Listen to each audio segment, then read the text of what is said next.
যদি বিএনপি ইনশাআল্লাহ সরকার গঠন করে তাহলে বিএনপি শুধু এককভাবে দেশ পরিচালনা করবে না, বরং বিএনপি এই মাফিয়া হটানোর আন্দোলনে যারা যারা বিএনপির সাথে শরিক থাকবে সকলকে একসাথে নিয়ে সকলের পরামর্শক্রমে আমরা দেশকে পরিচালনা করব।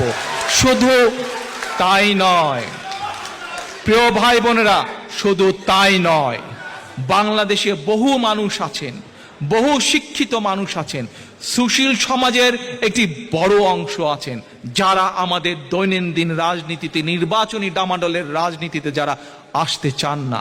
কিন্তু আমি মনে প্রাণে বিশ্বাস করি সেই মানুষগুলোর সেই মেধা আছে, যেই মেধাকে আমরা কাজে লাগালে দেশের উপকার হবে, দেশের মানুষের উপকার হবে।